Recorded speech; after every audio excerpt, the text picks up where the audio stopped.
Alright, so we basically just went and got Rosanna's entire kit. We'll see how the character is, do a quick little breakdown, should you summon whatever, and just see how the character is. We just went through the famous buddy update, so how would this compare? Let's find out right now. If you're new to the channel, like and subscribe, helps out a ton. Let's check it out. So we have the initial video here. I'll let you enjoy this and check it out. Rosanna, I think we have her kit, I'll check in a second, but I think she's a burst 3.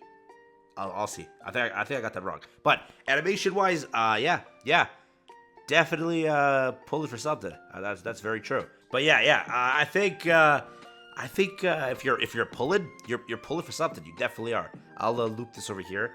Damn, that's the longest they've shown that. Wow. Just keep going. All right. Just kept on going. Over here we have the kind of character showcase. The burst animation going crazy. Okay. Totally haven't seen that before. Let's see this though. That was it. They didn't even show anything like gameplay wise. What the hell? They just showed a burst. Usually we like see characters on the team. We see stuff like that. We barely saw anything. Okay. There's that. A very straightforward showcase. But yeah, hopping over here to the kit. She is an attacker. Simple. She is a burst 1. Wow. Yeah, that's there.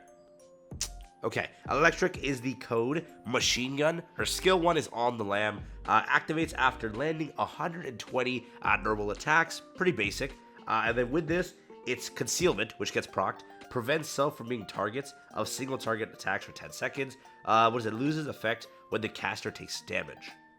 So if you're hit with an AoE, it's GG, basically. Yeah. Okay, crit rate goes up by 20% for 3 seconds. Activates after landing 10 normal attacks. So, basic stuff there. Affects 2 enemy units with the highest attack. Dispels 5 buffs. Activates 1 time per battle. Okay, we have this attack over here. I'm not going to even try to pronounce it. We have activates when entering battle, affects self. Concealment gets procced again, but for 5 seconds this time. We have loses the effect again when the caster takes damage, so simple stuff. Activates when a Nikke is out of action, affects self, frenzy attack. So it goes up for 22% of the attack, right? Because of frenzy, it stacks up to 10 times and lasts for 30 seconds. A PvP character, okay? Through and through. I don't even have to read you. Look, literally, you saw it yesterday. If a Nikke goes on action in PvE, what are you doing? Unless it's like your taunt character and you accidentally or just allowed like the character to get killed just to like progress onwards. If that's the case, hey, understandable, but how else in PvE are you letting a Nikke just die like that? So, yeah, it's a PvP abuser. That's what you have here. A PvP abuser, okay? That's going to be nuts. It's going to be. So if you were able to stack this character, set up the team formation perfectly, that's what you got. So if you play PvP, this is great. This is genuinely great. Yeah, I don't know. I don't see the PvE application just yet. But maybe it is. Maybe I'm reading this the wrong way. But I really only see this being used in PvP like that. Because, like, you're losing this whole part of the kit.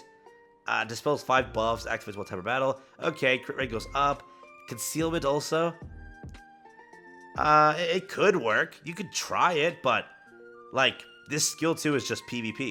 Like, you're literally going to lose this entire buff. So, yeah, that's why I see it. It fills the burst gauge by 36%. So that also, right? She is, through and through, a PvP, the perfect word to use, abuser, okay? That's what she is. So, burst skill, Vendetta, the cooldown of 40 seconds, activates, or affects 2 attacker enemy units, deals 1,310% of attack as damage. We do have effects the same targets when in concealment status, deals 560% additional damage. So, she's a pretty good character, but PvP, which, like, 60%, 70%, I'd say, of the community doesn't really even play PvP like that.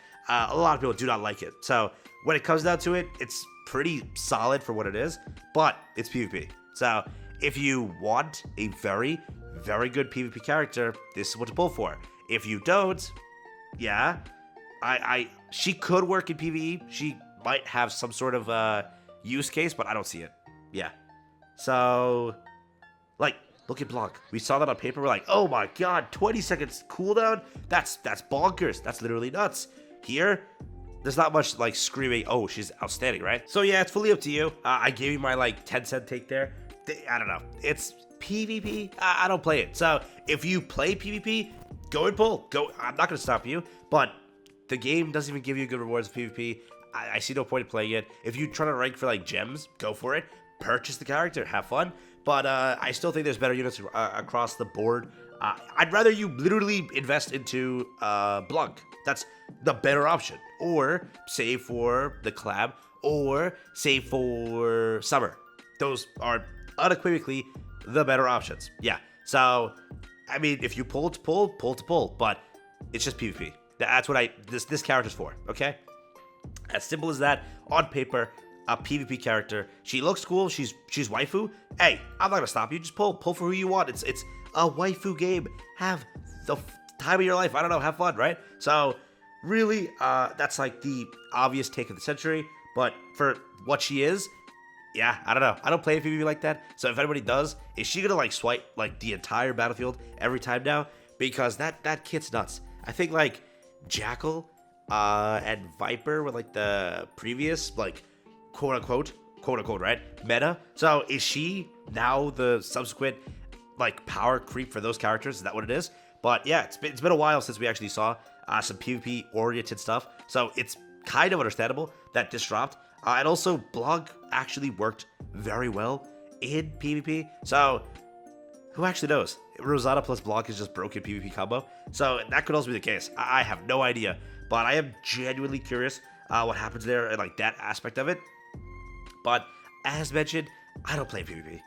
In this game, I don't like it. Alright? There's a lot of games that do PvP well.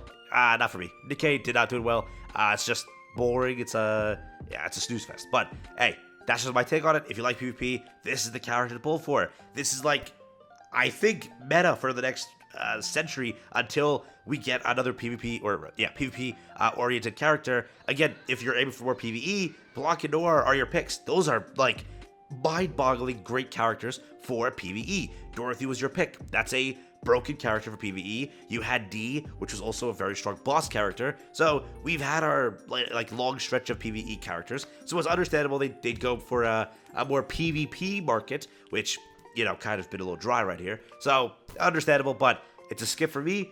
I did pull Blanc. I do recommend, or pull for Blanc. I do recommend you watch my last video if you would like to. But yeah, she's a great character. The Blanc and Noir team is just kind of busted. Okay, so just my take, but yeah, for what it is, I would recommend to skip this one. All right, there is something cool coming soon. Okay, I don't know what it is. I have no idea. That's just speculation. Yeah, speculation, complete and utter speculation. All right, you heard it here first, folks. Peace out, enjoy. That's been it for me. A quick little breakdown of Rosanna's kit. It's not bad, but again, it screams, screeches, yells, proclaims, riots, PvP. That's it. That's what it is. Well, one last time. I said PvP like 30 times. PvP.